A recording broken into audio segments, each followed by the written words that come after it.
Good morning. Are you Veronica Randall? It's Your Honor. And Ms. Randall was previously in court in cause numbers 25 DCCR 0246 and 0247. Entered pleas of guilty to theft of property with previous convictions, a state jail felony. Also entered pleas of true to prior convictions, which enhanced this to a... Right from the start, this case sounds routine, but it's anything but. A theft charge quickly escalates into a second-degree felony because of prior convictions. And that 6-year cap? That's already a warning sign. This isn't her first time in the system. Not even close. I believe second-degree felony for punishment purposes. The agreement was for a cap of 6 years in prison. I've received and reviewed that pre-sentence report. Have you all both had an opportunity to review that report? Yes, Your Honor. Yes, sir. Are there any additions or corrections to the report? All good? What you read? All accurate?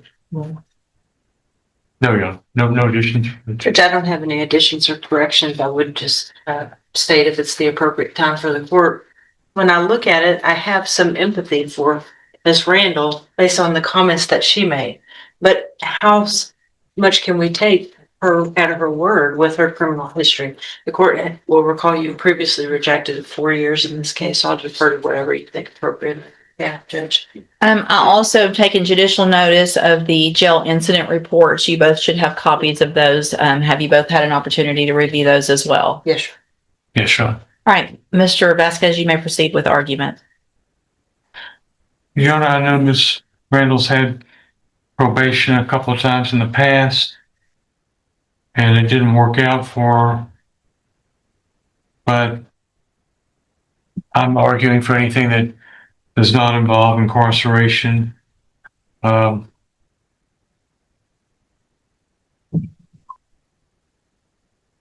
the court to just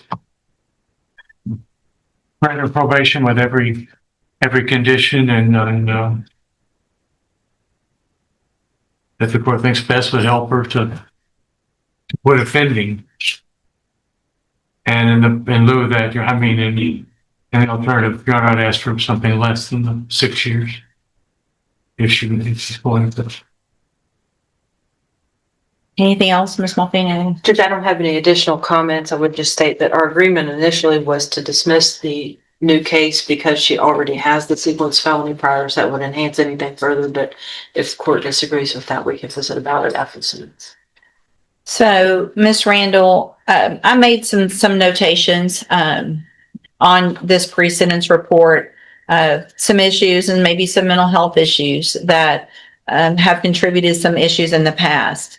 However, there's nothing in here that makes me believe that any condition you may have is what requires or makes you go out and do what you've done. Literally since 1981. Your first theft that I have here was from an arrest from 1981. Then I have one after another misdemeanor thefts through 2018. Then we've got, starting in 1986, a robbery and a theft. And then we've got 13 felonies since then. These are your 14th, 15th, and I guess 16th felonies. This is where things take a serious turn. The judge lays out a criminal history going all the way back to 1981. Decades of thefts, robberies, and over a dozen felonies. At this point, the court isn't debating guilt anymore. It's confronting a pattern that never stopped. And legally, that history weighs heavily against any chance of leniency. At some point, you got to figure it out. There's opportunities when you are not incarcerated and not on probation to get the help that you need if that's what you think is the problem. I think the problem is you just like to go steal or rob, because I mean, we've got robbery, aggravated robbery, another robbery. Anyway, so at this time, in each of your cases, I'm going to find that you entered your pleas of guilty freely and voluntarily. Find that you also entered your pleas of true to those prior convictions freely and voluntarily. In cause number 25 DCCR 0246, find sufficient evidence to find you guilty, and at this time find you guilty of theft of property with previous convictions. Find the other previous convictions true, sentence you to a term of 6 years in the institutional division of the Texas Department of Corrections. You will receive credit on that sentence for any time that you've been in custody that the law gives you the right to receive. In cause number 25 DCCR 0247, I'm also going to find sufficient evidence to find you guilty, find those prior convictions true, sentence you to a term of 6 years in the institutional division of the Texas Department of Corrections. In cause number 26 DCCR 0312, find sufficient evidence to find you guilty and find all those counts true. And in that case, sentence you in accordance with your agreement to a term of 20 years in the institutional division of the Texas Department of Corrections. You will receive credit on that sentence for any time that you've been in custody that the law gives you the right to receive. In cause number 26, DCCR 0313, find sufficient evidence to find you guilty, find those prior counts true, and at this time find you guilty of unlawful possession of a firearm by a felon, sentence you in accordance with your agreement to a term of 35 years in the institutional division of the Texas Department of Corrections. You will receive credit on that sentence for any time that you've been in custody that the law gives you the right to receive. In cause number 26, DCCR 0314, find sufficient evidence to find you guilty, and at this time find you guilty of abandoning or endangering a child, find those prior convictions true, sentence you in accordance with your agreement to a term of 35 years in the institutional division of the Texas Department of Corrections. You will receive credit on that sentence for any time that you've been in custody that the law gives you the right to receive.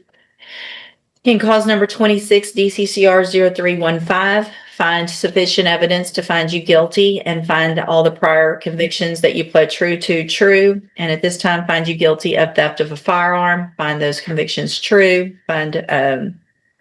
sentence you in accordance with your agreement to a term of 20 years in the institutional division of the Texas Department of Corrections. You will also receive credit on that sentence for any time that you've been in custody that the law gives you the right to receive.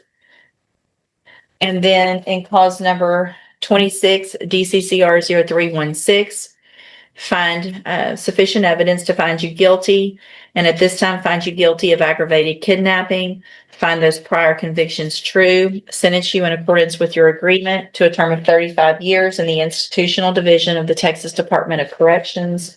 You will receive credit on that sentence for any time that you've been in custody that the law gives you the right to receive. And here comes a hammer. Multiple convictions, 20 years, 35 years, even aggravated kidnapping. But here's the twist. They all run concurrently. That means you won't serve them back to back. But the sheer weight of these sentences shows how serious the situation really is. The court followed the agreement, but the outcome still feels massive. All of these cases will run concurrently, which means together at the same time. It shows that these were agreements that I followed, and so you've waived your right to appeal. I also handed you a written admonishment regarding your ineligibility to possess a firearm or ammunition. Because of the judgments entered against you, you're ineligible under Texas law to possess a firearm or ammunition. Possession of a firearm or ammunition could lead to charges against you.